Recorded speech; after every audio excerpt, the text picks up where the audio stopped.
Welcome back. I'm Paul Bryan, host of Drive Chicago on WLS AM every Saturday morning from 8 until 9. We're here at Elmhurst Toyota. We're live on the battlefield. There's stuff going on. There's people talking on the speakers. We've got impact wrenches going on and stuff. And Dan Briggs is helping us help you know more about what's going on with your car. Now, one of the rites of passage of becoming a car owner, and when I was a kid, when the earth was cooling, well, I'll go open up the hood and see what's going on. Opening up the hood these days, whole different deal. I mean, some things are still kind of the same, but there's a lot of other stuff going on, and Dan's going to help us do that. Let's get into here. Because before, everything was pretty much all in the same place. Now things have moved around.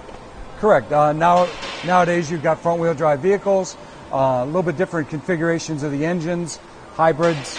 There's a lot of different stuff going on underneath the hood nowadays. Okay, the most basic thing is checking the oil. Absolutely. So, what I'm going to do is I'm going to show you the proper way to check the oil level.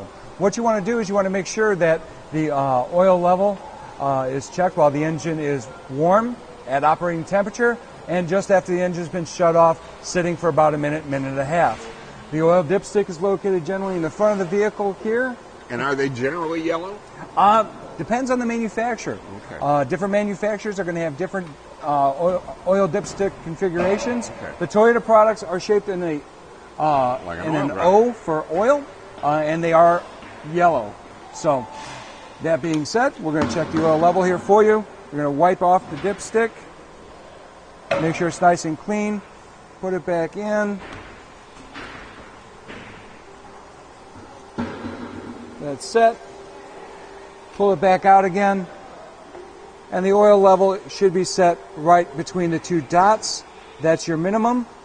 That's your correct oil level right there, and the oil level is correct. All right, so we've got oil.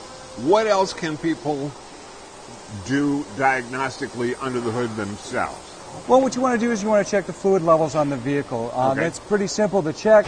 The oil level, as we covered, the washer solvent is located here. You can look underneath and see the tube where the oil, or I'm sorry, where the washer solvent is located. The blue fluid is the washer solvent. You pour it in at the very top there. Okay, and that's not to be confused with what's going on here. Correct. The next one over is your coolant. In the Toyota products, they are either red or pink. The newer vehicles carry a long life coolant, which is pink, compared to our older models that have a red coolant. Okay. The other thing that you can check are battery corrosion on the battery terminals. Your negative battery terminal here, your positive battery terminal here. You want to check for any type of corrosion on those battery terminals. Okay, and if there is corrosion on there? There's a lot of manufacturers that sell good battery cleaners. You can use baking soda and water to clean that off also. That's the back in the day repair. We used to use baking soda. Bottle of Coke. Bottle of Coke also works. It helps to neutralize the acid that's on the very top of the battery, which causes sulfation. You know what, before we leave the battery thing here, Dan. Sure. I think that there's a misconception that people have that wintertime is the toughest time on a battery, and it's not. Not. Actually, in the summertime is when we see most batteries failing. The summer heat has an adverse effect on batteries. They actually sulfate a lot faster and cause the batteries to die quicker. So summertime is your normal problem for batteries. The season where batteries go to die. Yeah, okay. There you go. Okay, what else have we got? Filters. We got a filter. The engine air filter on your vehicle is, they're again, different locations for different years and models. Pretty simply accessed.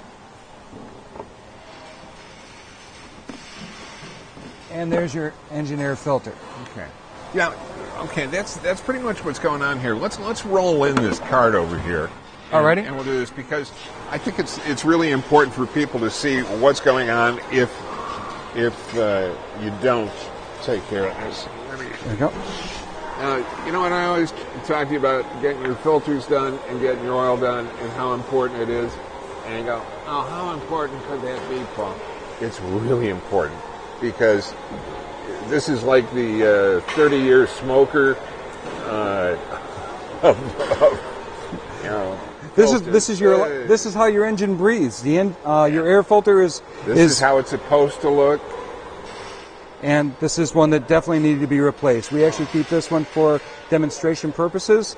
Let you know that, and the weight, which is kind of hard to see on camera, but this filter weighs quite a bit more than a regular air filter that's still clean. So basically what this does is it's almost like making your engine breathe through a straw. Absolutely. Rather than opening up its mouth and breathing. Constricts the airflow, which causes you your miles per gallon. Okay. A dirty air filter will cost you miles per gallon compared to an air filter that is clean, easily have the airflow going through, and can keep your gas mileage at $4 a gallon. That's something very important. Okay, same deal here. These are your in-cabin air filters on your vehicle. This filter here on the Toyota product actually filters the air coming into the vehicle through your heating and air conditioning system. It's a pollen collector. It will also collect pollen, and you want to make sure that also is very clean to keep the heater and the air conditioning working as efficiently as it can. Okay. It also brings in fresh air from the outside. And these aren't expensive parts. No, they're not. And these are easily replaced, but people still don't tend to... Breathe through this. Yeah. Breathe through this. Breathe through this. Would breathe through this. Okay.